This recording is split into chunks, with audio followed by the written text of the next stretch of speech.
You're listening to TFM. Want to join in the conversation and share your thoughts on this episode? Join the Babel Conference, our listeners' discussion group on Facebook. Just type BABEL into the Facebook search field, and we'll look forward to seeing you there.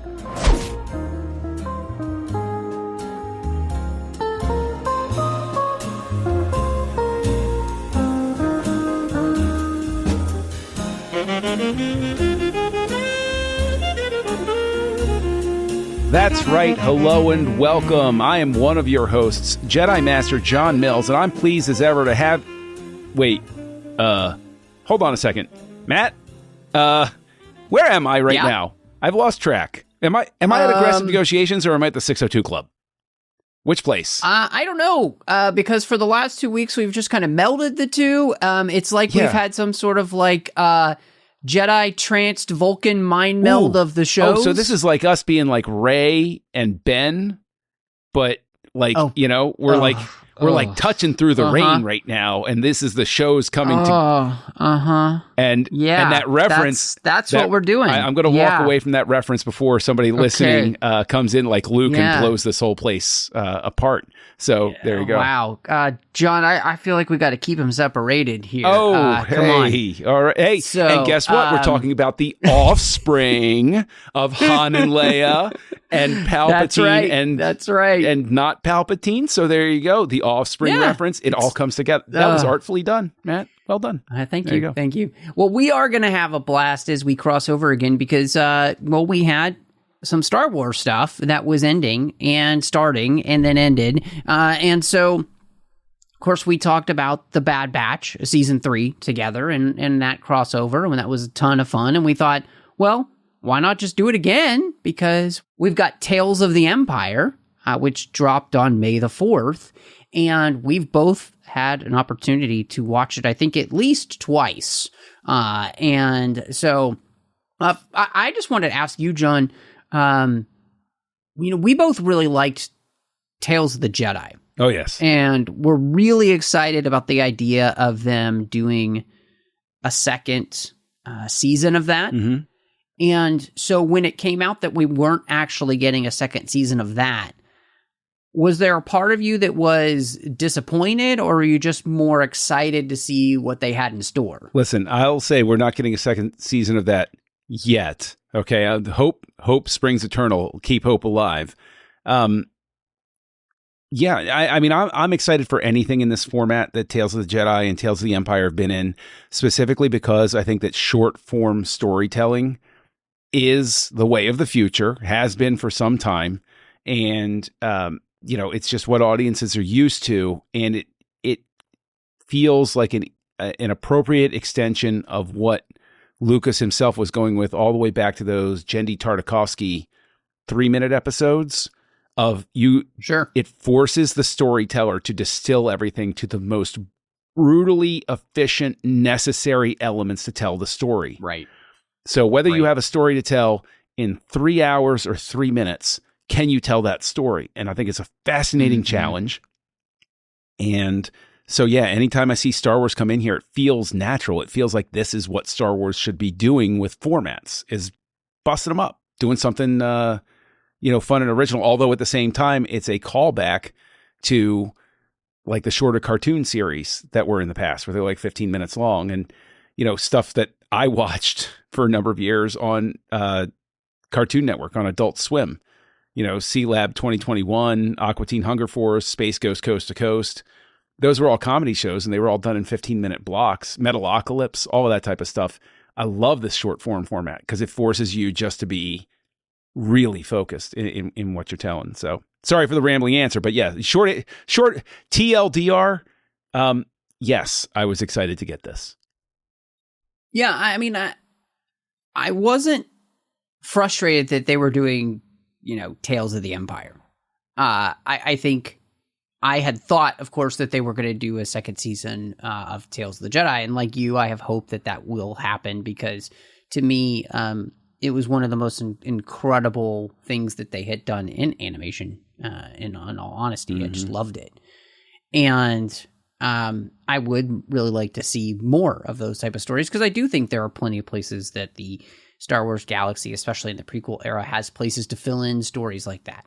But the fact that we were going to do that idea with, Tales of the Empire was exciting to me, because there's plenty of places that you can do that with stories like we got. And so get 2 arcs, right? In this, we get the Morgan Elsbeth arc, and then we get the Barriss Offee arc. And I really liked, because I didn't watch any trailers. I only saw the poster for this, and I didn't quite realize, because I really wasn't looking at the poster really diligently, that this was Morgan Elsbeth in the first place, really. And so, but how did you feel just about them kind of digging in a little bit more to her story to put a little bit more meat on the bones for this character? Oh, I loved it. Morgan Elsbeth, ever since we first encountered her in The Mandalorian, like, fascinated me. Because here's somebody who's super capable, non-Jedi, wonderful fighter. And then when she came back in Ahsoka, I was like, okay, cool, great antagonist. And if she is in fact dead in Ahsoka, so, never going to count anybody out in fantasy and sci-fi, right? Anybody can come back. But if she is in fact dead, then the only room you have left to tell her story is in flashbacks, basically, prequel stories. And so I actually appreciated getting a nice full arc with her, not the least of which because my curiosity always was, how did this person get connected to Thrawn? And so, of course, this scratches that specific itch. But, were you happy to get back with Ms. Elsbeth? Or? Yeah, I think, to me, one of the exciting parts about having her as the character that we were going to be discussing in this arc was the fact that, we knew that she was Dathmiri. And so kind of how she survives and how she finds her way into the service of Thrawn is kind of a big story, right? Because we thought really that Ventress was the last one, right? Or at least is what we knew. We thought their whole planet had been destroyed. And so not only do we say that Morgan Elsbeth has survived, but there's a mountain clan as well of Dathmiri women who aren't Dathmiri witches, which is very interesting. And so I loved the fact that what we're doing in this is we're expanding a lot like the expanded universe was. We're giving you more information about this culture of beings, this race of beings. And at the same time, we're utilizing that, though, to tell us the specific story of this character. And to me, I think the beauty of this to me was the fact that what they're doing is, because all the episodes are actually named this, it's fear, anger, hate, right? And it's a visual representation then of Yoda saying, and how when you go down this path, it completely consumes you and it consumes everything around you. And I thought that was just phenomenal because, again, playing in the prequel era, right? We see that, and we know where her story ends too. At least we think it ends. And it's like, yeah, she just, her hate never actually really leads to good things for her. And she has a pretty sad life when you see it. And so I really enjoyed, again, it's one of those things where it's not beating you over the head, right? It's just as you're watching the story, you're immersed in it. And if you're paying attention, it's very easy to pick up the lesson that they're going for. It is. I think it's interesting that in that arc, there's a sense of disappointment from her when the town doesn't love her for quote unquote everything she's done for them. Yes. It's so interesting because it shows nobody thinks they're the bad guy. Everybody thinks they're justified in what they do. I thought that was such a nice little flourish to add to remind everybody Morgan Elsbeth thinks she's justified in everything that she's doing. She doesn't sit there, twirling the Beskar staff around going, ha, ha, ha, ha, I'm evil. She's going, no, I'm right. Why can't they see that? Everything I've done for them. It's really dysfunctional. But to back it up even further, and I know this is a minor thing, and I'll come back to the arc with Morgan, but can I just say, because I must be just sick inside in some way, but simply hearing Grievous's gleeful psychopathic laughter while he's on his murder spree, I miss that character so much, man. I miss Grievous so much. He was so much fun. Yeah. Like I loved him in episode 3. And then when they made him a prominent player in Clone Wars, I was like, oh yeah, like I can't get enough Grievous. And if you announced a 6-episode arc that was just Tales of Grievous, I'd be like, sold. I am going to watch the equivalent of 10,000 people watching this episode in one day. But to bring it back to Elsbeth, what I think is really interesting is it also shows how everybody misses meet the new boss, same as the old boss. Because Morgan winds up, and it is an absolutely beautiful opening in that second episode when the two Venators are going, and then the Star Destroyer, as we know it, comes up. Oh, it's gorgeous. And, I mean, just an incredible shot. But then that conference room that they're in, number one, was so masterfully evocative of the conference room in 2001, where they're on the moon base. And just has that vibe of that 1970s sci-fi vibe that you want evoked from that era. But the fact that Elsbeth can't realize that she's putting herself in the employ of the very people, essentially, who murdered her people. But because the dressings are all different, it's like does she get it? Does she not get it? Or does she not care? She just wants to inflict pain because she's hurt. And it's like, I think it's just a really interesting sort of structure in which to find her. And then just having Pelayan come up to her. I love this idea that Pelayan's been sort of like Thrawn's front man for so long, going forward and scouting the talent, as it were. I think that you're 100% right on the idea that Morgan doesn't care, that she is just so angry it actually blinds her to the truth of the Empire and what it is and what it represents. I don't think she has the ability to see that depth because she is consumed by her hatred. And I think that that's one of the things that we see about evil in Star Wars, right? It is that in the end, it does cloud your judgment big time, I think that, just having rewatched Return of the Jedi, isn't that the big argument between Luke and the Emperor?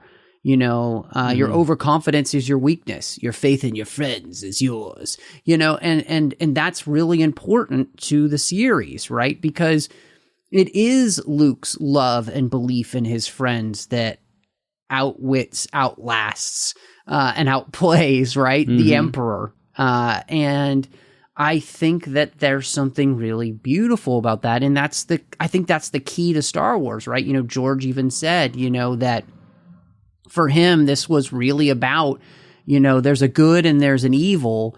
And when you live your life within the good, things tend to go better for you. And Morgan Elsbeth is very much representative of the person who can't see that. In fact, the old saying is, when you go for vengeance, dig 2 graves. well, we see the consequence of her actions, with the Mountain Clan, right? She can't let go. And what happens? She gets the Mountain Clan chief's daughter killed. And so she never really stops to think about the consequences of her own actions.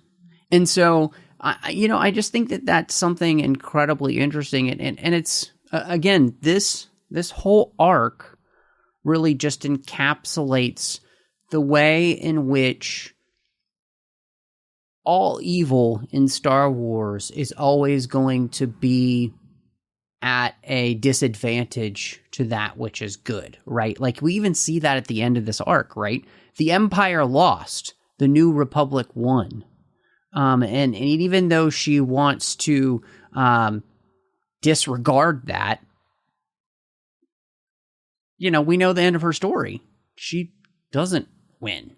She dies. She kind of has a win. But the greater arc of getting thrown back to the galaxy to create mischief. It's good. It's interesting, but we also know that, and that's the thing about Star Wars. Like, that we always know somehow that our heroes are going to find a way to overcome whatever obstacle it is that's thrown in front of them. And so I don't know. This is I just thought this really cool too, even just the way in which they also create her introduction with Thrawn by her taking his old program and actually making it better. Mm-hmm. To me, that was incredibly interesting. And in that, Thrawn mentioning he sees the coming end of the Empire because of its unwillingness to take care of its own people. It's going to leave it weak because people are going to stop believing in it. Mm-hmm. And I thought the whole thing, man, it's like, it's the thing that we talk about every time we're talking about Star Wars animation.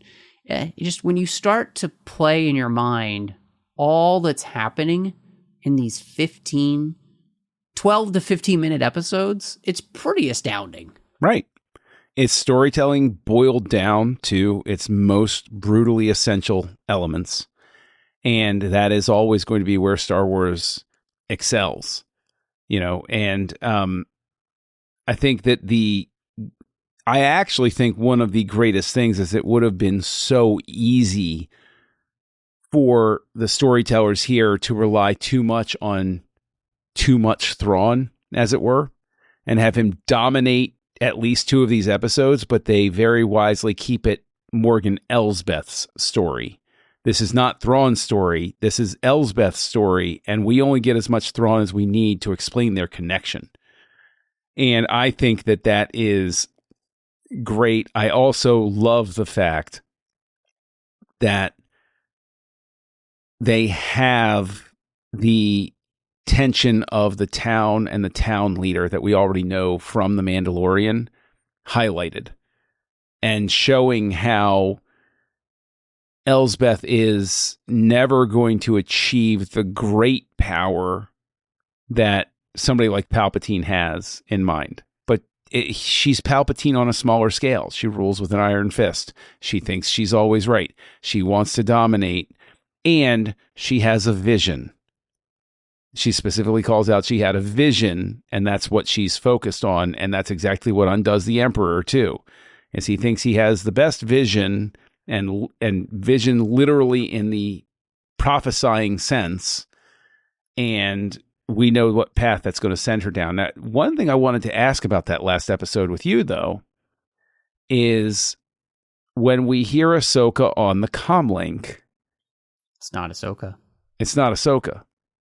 No, it's Bo-Katan. It's Bo-Katan. Yeah, it is Bo-Katan. Because I was gonna mention the voice. I thought it was Ahsoka because it was setting up Ahsoka going there. No, so in fact, if you look at the credits, it's Katie Sackhoff. See, that's why it didn't sound like Ahsoka to me. But at the same time, I don't watch the credits. I just presumed that it was Ahsoka. Mm-hmm. Or supposed to be. I thought it was going to be at first, and I was like, wait, that's not the right voice. Yeah, and then I thought it was hearing Rosario Dawson through a filter, and I was like, oh, that must be what it is. I didn't realize that it was Bo-Katan. I understand why they would do that, and I know if I just looked at the credits, I would have known. But listen, man, I'm going to go ahead and say that's, I'm not going to put that on myself. I'm not going to put that on anybody, but I think you could hold me relatively blameless for that confusion, couldn't you? I can't be the only fan that presumed that was Ahsoka on the other end of the line. I don't think that anyone could blame you for that. And I think what it's so great is that, we know the bond that she and Ahsoka had at the end of the Clone Wars with what we saw in Mandalore. They've created this really nice relationship. And so to see that will then continue in the future is pretty great, right? And so, and connecting the dots then of that it would be Bo who passes on that message to Ahsoka, that because, and that's where it's like, oh man, I would really like to see a story where we connect those dots, right? Of the relationship between Ahsoka and Bo-Katan in that time period, because it's pretty tumultuous for Bo-Katan as well, right? Yeah. She loses Mandalore, and there's just so much that happens there, and it just is rife with storytelling ideas. It's like it's rife almost with having a great novel written about that or something. Like this is the type of stuff that I love that we're doing as we and this is what we talked about with season 3 of the Bad Batch.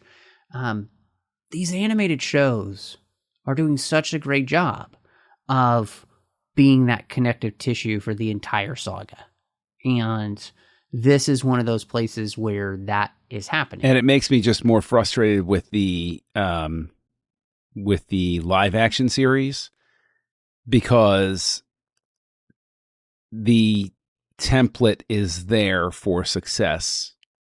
And I'll carry forward a conversation I was having over on House Lights on the Nerd Party about Star Trek Nemesis. Now, I'm building to a point here, right, where Nemesis, one of its errors in its planning was, they wanted to make Star Trek, broad and accessible for the general public again. But by that point, Star Trek is so deep in its own mythos that I would posit that was the problem. The first thing you have to do is you have to win over the diehards. You have to win over the fans and make them so crazy happy with your product that they're going to go out and say, no, you got to see it, you got to see it, you got to see it. And get the cash fans in there and get people in. I made the same point about Nemesis over there on House Lights. And I would make the same point here, because the animated stuff has figured out that sweet spot to make us, with these stories, so excited that we want more, that we're clamoring for more, that we're saying you'd be nuts not to do these series. I want Tales of the Jedi Volume 2. I want Tales of the Mandalorians. I want Tales of the Rebellion. I want these 15-minute episodes. I want 6. Start churning them out. At least two 6-episode series a year. Bring them out to me, right? And that's what I think really needs to be carried forward and evangelized, if you will, to those making the live action shows, is those of us sitting here having these in-depth discussions about the programs.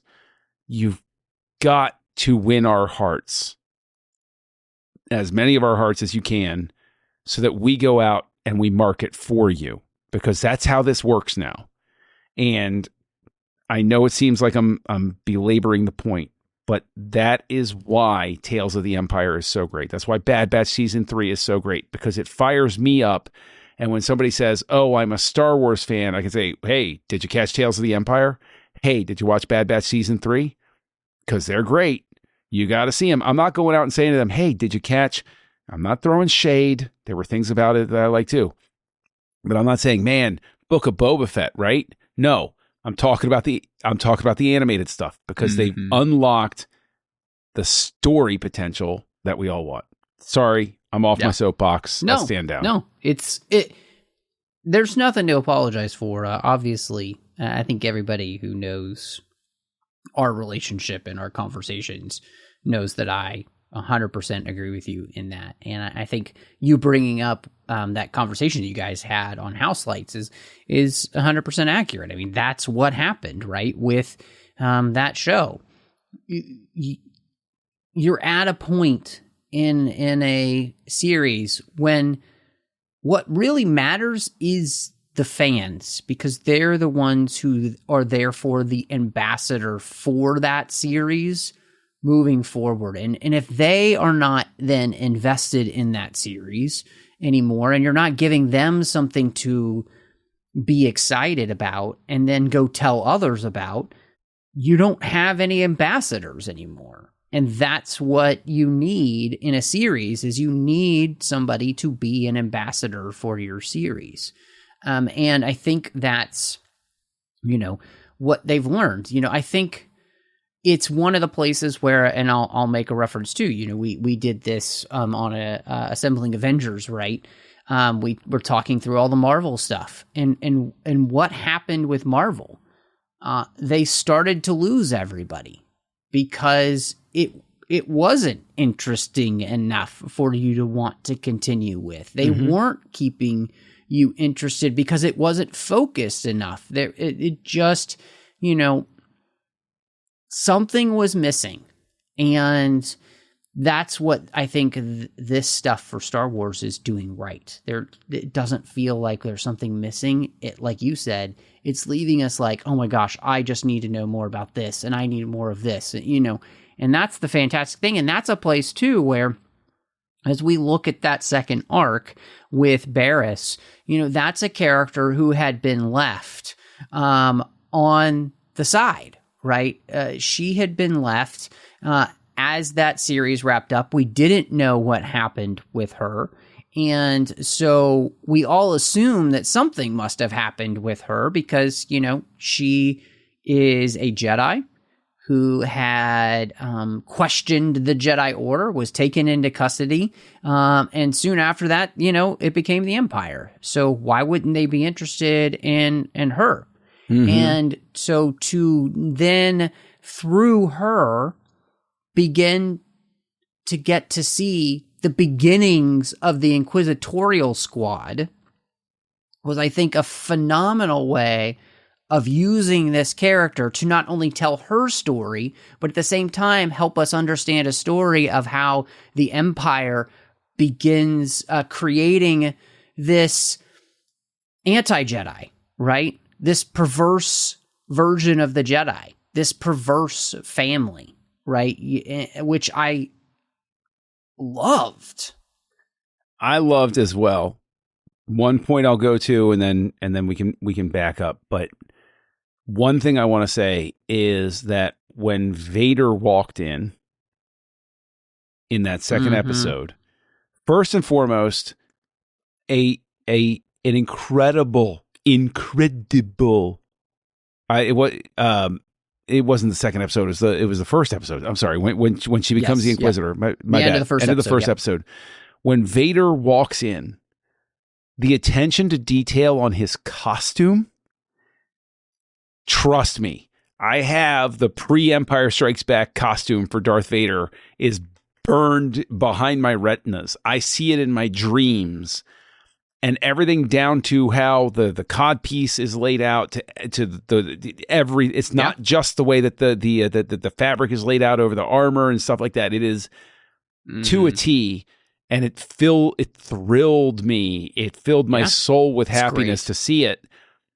And that shot where you see his head sit down, I've never seen a more photorealistic animated depiction of anything before.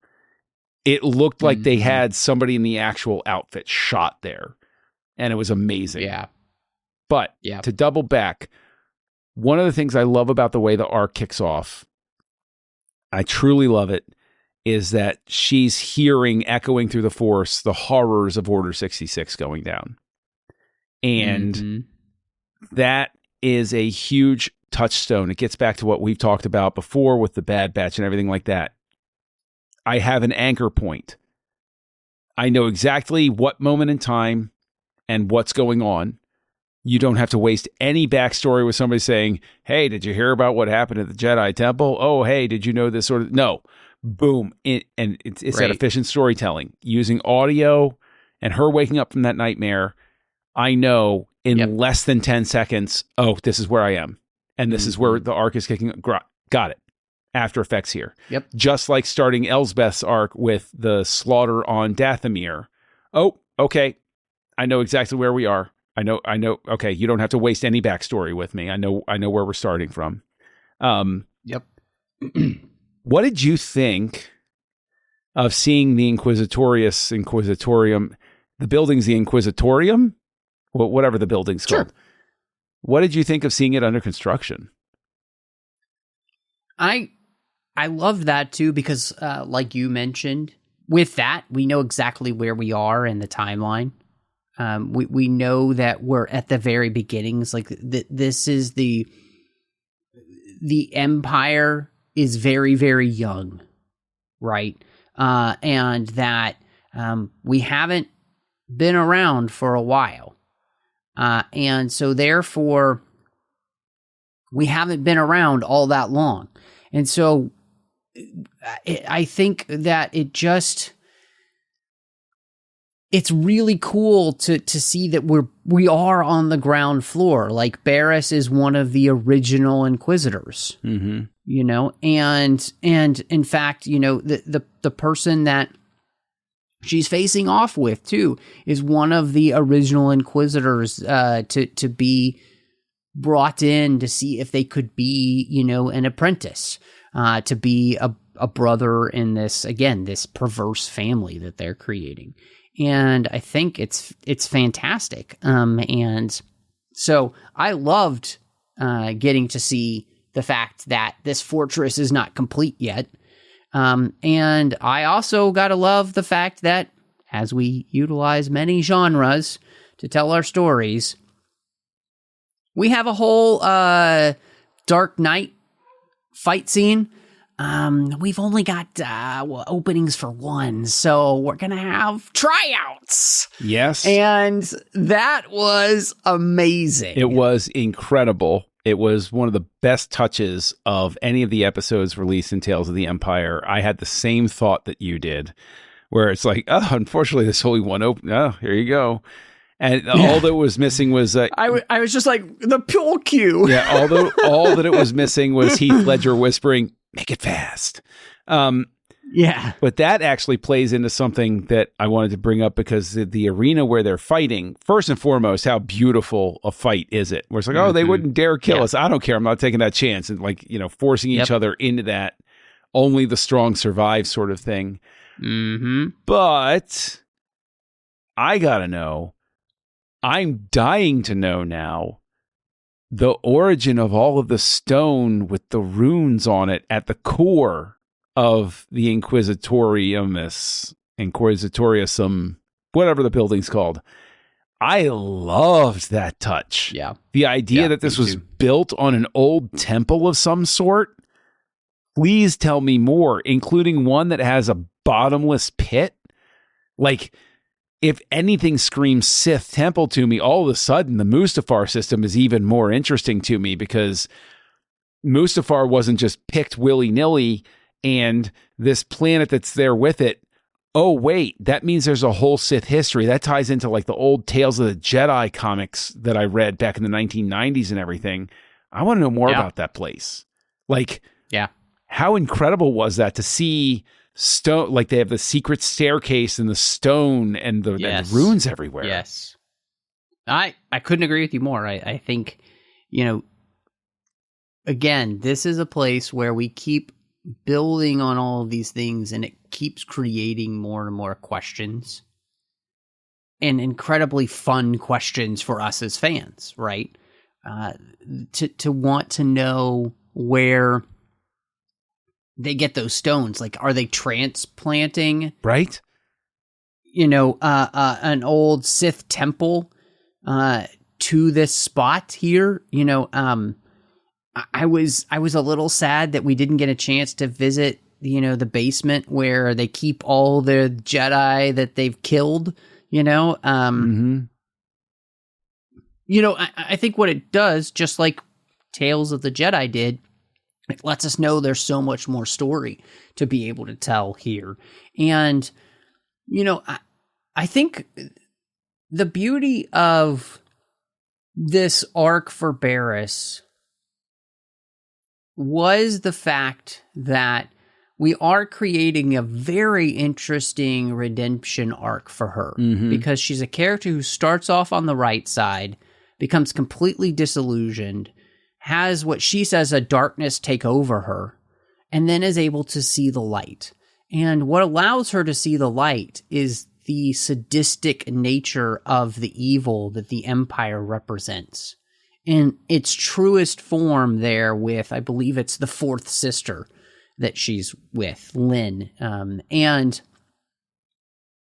she's finally able to see through the lies of the Empire, because, when they first get on that planet, she's like, well, they're having the conversation. She's like, well, let's get them back on the right course so they can finally prosper. She believes that the Empire is going to be this thing that brings good and not evil. And what she comes face to face with is in the end, the Jedi were actually right. The Jedi that she condemned were right all along, in what they were doing.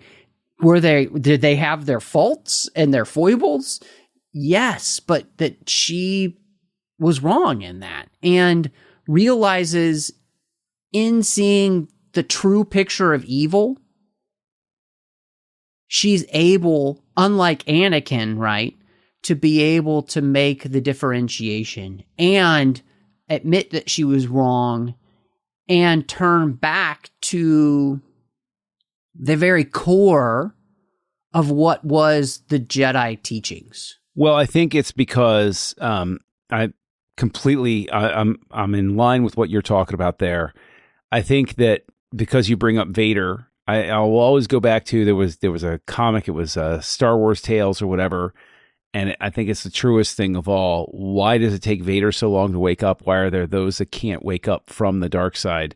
I think what Barriss lacks is self-hatred. That is what will lock you into that crap, and you can't get out of it. And I think Elsbeth hates herself to a certain extent. There's a self-loathing there.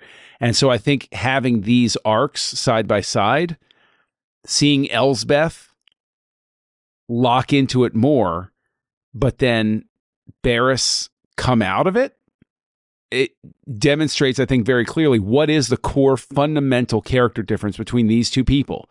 They're both faced with, lack of a better term, a genocidal event that wipes out everybody that they knew and loved, and then they dealt with it. How did they deal with that internal trauma? Elsbeth becomes hateful, wants to take it out on everybody else, wants to make everybody suffer as much as she did, and it's because she hates herself, because her sense of self-worth, I'm not talking about she blames herself for anything. I'm saying like she hates where she is, what she feels she has to do. It's self-justification on a grand scale. Anakin's in that camp. But then you contrast it with Barriss. Barriss, there was a righteousness to her actions. She realizes she was wrong, but that's because she wasn't motivated by self. Even back when she's in prison, she was misguided. She was wrong, but she was motivated by a sense of love and care that was just misdirected. And I mean, that points us to why Anakin eventually can come back out of the other end. But, Barriss is sort of, in miniature, that sort of echo that happens. And so I think having these two arcs, that's another thing you have to congratulate the series on. And it goes back to Tales of the Jedi as well.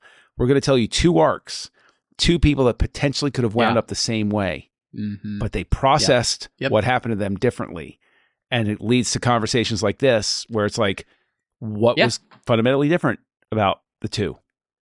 Because they, Well, and you I know. mean, they do the same thing in Tales of the Jedi, right? yeah, exactly. You know, and you know, I think the beauty of this is that Barriss is, like you said, the antithesis to Morgan Elsbeth. She's the one who's able to let go of fear, anger, and hate.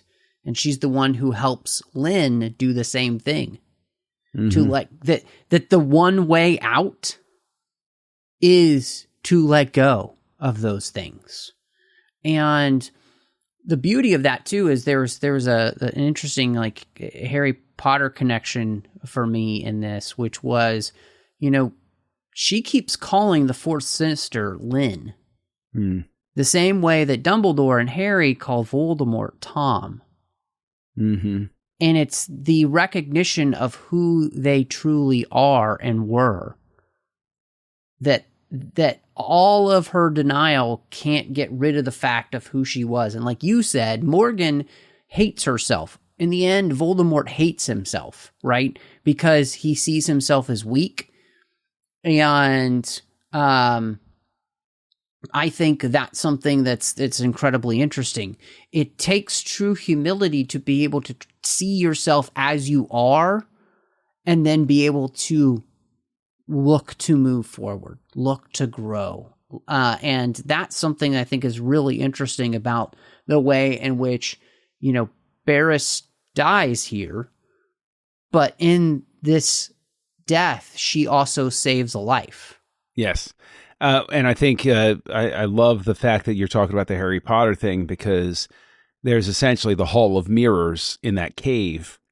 And it's that, you know, the mirror of your heart's desire spelled backwards in the first Harry Potter thing, where it's like, what do you see when you look in the mirror? It's a, you know, or the never ending story, or, you know, whatever thing is used. Like, you look in the mirror, what do you see?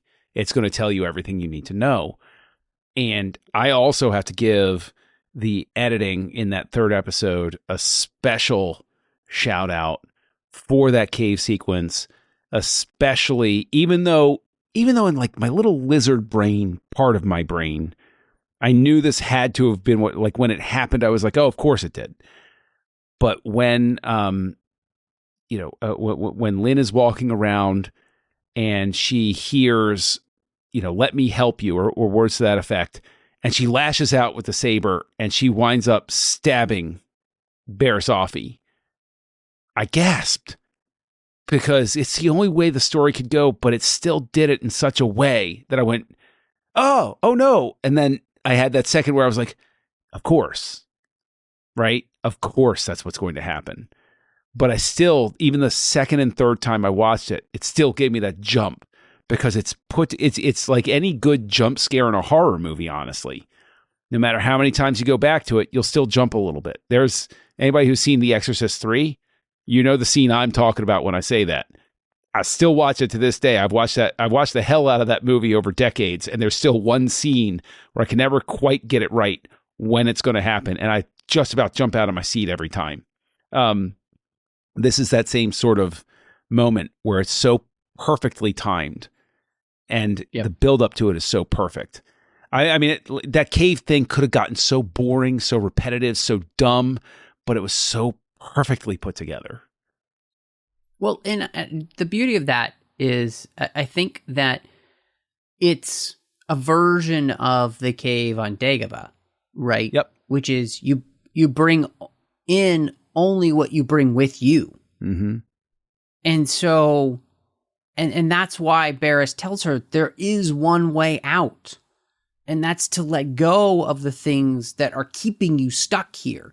And in some ways, it also references, Star Trek Deep Space Nine and Emissary, right? Where the prophets tell Sisko, you're stuck here. You live here, which is in this the moment when his wife dies, that he's kind of rooted himself in this place and he can't let it go. And so they help him to be able to do so. And In the same way, Barriss does the same thing for Lynn, to be able to let go of that thing, which I think, like you mentioned, there is that sense of anger, hate, fear, but it's also in some ways that intense hatred of oneself that makes you lash out at everybody else and want to dominate everybody else because it's the only thing that makes you feel better about you. Right. Yeah. And just how incredibly then, and this is, I think, the tough thing is it shows us just how incredibly broken we are as people. And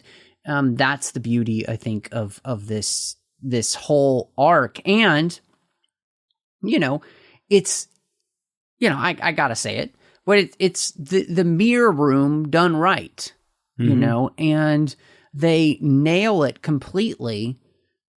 And like you said, it could have been extremely boring very quickly, but they find a way to basically do exactly the same thing that we saw in The Empire Strikes Back and make it feel fresh and new and great without me going like, oh, they've already done that before. Yep. And what I love is Barriss follows the fine tradition that I have friends where they reject this. They don't plug into it, and it's fine. I'm not passing judgment on anybody, but they fixate on things like when Yoda says to Luke, "When gone am I, the last of the Jedi you will be." But then, of course, we know Ahsoka's out there. We know that Baylan Skoll's out there. Barriss Offee was out there. We got other people that were out there. And he says, oh, but Yoda said the last of the Jedi you will be. And I will say, yeah, from a certain point of view. Because Barriss, Ahsoka, and others, they've become the Jedi that we always imagined Jedi would be like. No council, no formality to it, no bureaucratic structure, no, having to talk to the Senate, no police force sort of stuff. But an ascetic who lives out there truly communing with the will of the Force. And Barriss even says it when Lynn is going to go after them. And she says, she's basically saying, she's like, yeah, you're going to go after them. Let's give them a head start. That seems fair. And, and Lynn saying, basically, I won't let you stand in my way. And Barriss saying, well, I'm not going to. Right? It's that trust in the will of the Force to say, if you're meant to get them, I can't stop it from happening. Well, and not only that too, but it's like you're in your own way. Yep. And you don't realize it. Yep. And that's that again. There's so many layers to this, right? I think that's the thing that's incredibly beautiful. Also, go ahead. No, I was just gonna say I'm agreeing with you. Like, again, we get back to the point of like the template is right here, guys. Mm-hmm. Come here and watch it. Yeah. This is a 15-minute episode, and look at the philosophical depth just in this 15 minutes right here. Yeah, where we could fixate on this and we can glom onto this and say, oh well, the Jedi this, the will of the Force that were they ever meant to? What role does destiny and free will play with each other? How obligated are you to go and trust that? To quote Spock from Star Trek VI, you must have faith that the universe will unfold as it should. No matter what Barriss Offee does, the will of the Force will determine whether Lynn succeeds in her dark side mission. Doesn't mean she won't resist her. Doesn't mean she won't try to talk to her. But she doesn't try to fight her.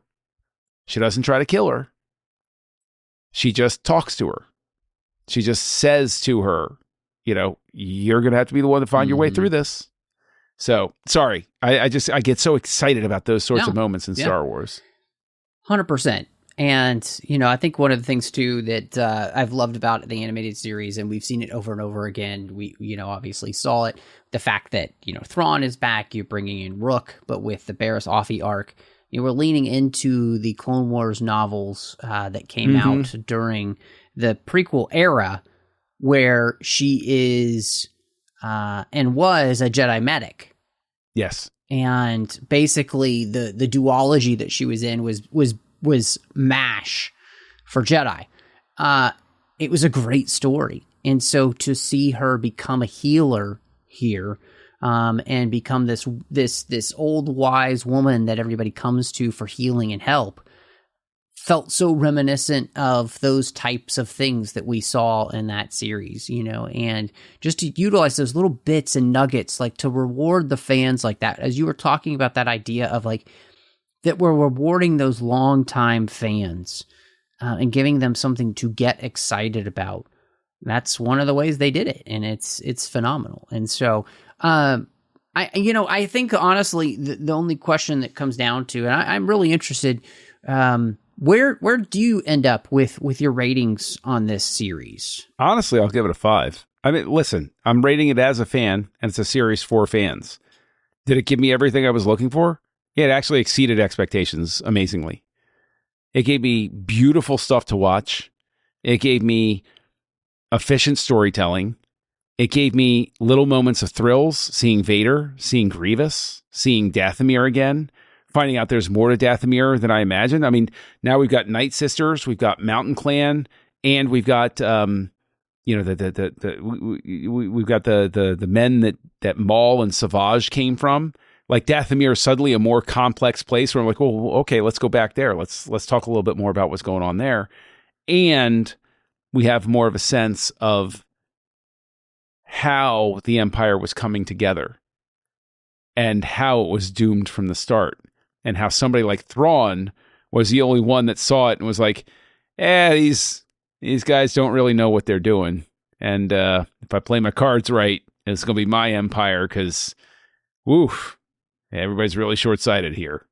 And it's like, yeah, that's awesome. This gave me what I want. And visually speaking, strict visuals, Barriss fighting for her spot, that pit, the Joker fight, the Dark Knight fight, with the way that it is all put together, and the Star Destroyers over Coruscant and the conference room there, that scene, visually, feast.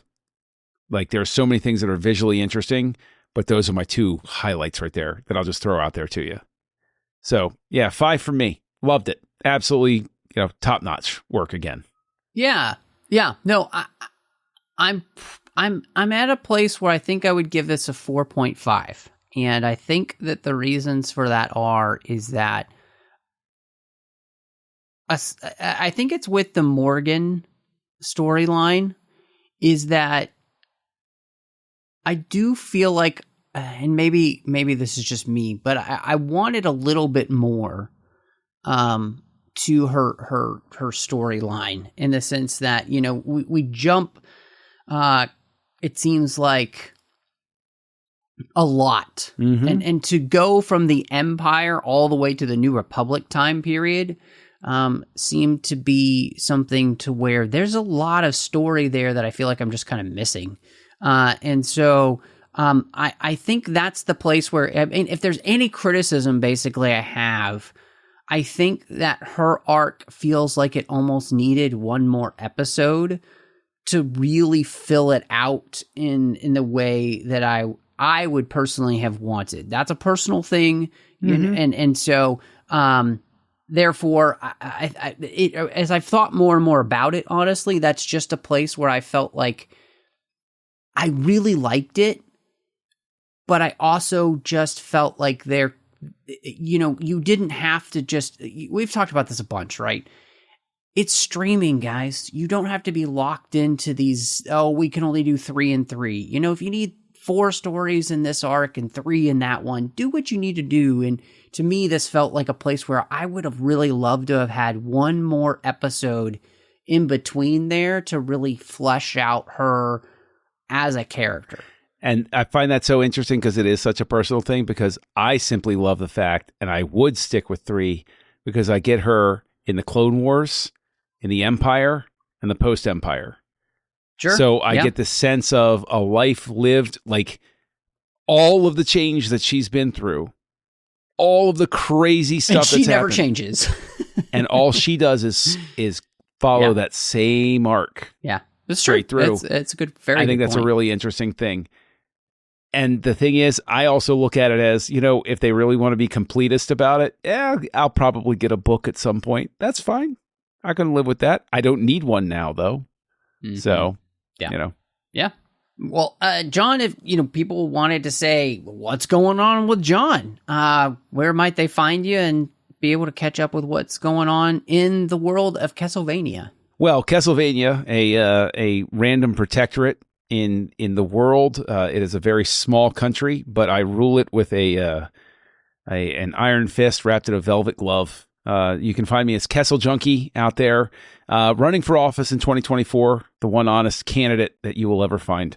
And you can find me also on a couple of shows, obviously Aggressive Negotiations, and also House Lights over on the Nerd Party, which we mentioned earlier, where we look at the work of directors. And Matt, 602 Club, you have me on here frequently enough, and I know that this is the origin point of Aggressive Negotiations, and this is one heck of a place to be. But where else can people find you? Well, I'm all over social media under the name Matt Rushing02. You can also find me on the Nerd Party Network outside Aggressive Negotiations with Owl Post, talking about every single chapter of the Harry Potter series, one chapter at a time. And on the TFM network outside of the 602 Club, you can find me doing Warp 5, The Artificial Tango, Saddle Up, The Orb, and sometimes you'll find me on Literary Treks. But, John, I think it's time to maybe close these negotiations and, have people come back later because, I don't know, I'm just kind of hungry and maybe we could go and actually hang out at a bar and get something to eat. I think that'd be great. And so I think it's time to close these negotiations, and y'all come back now, you hear?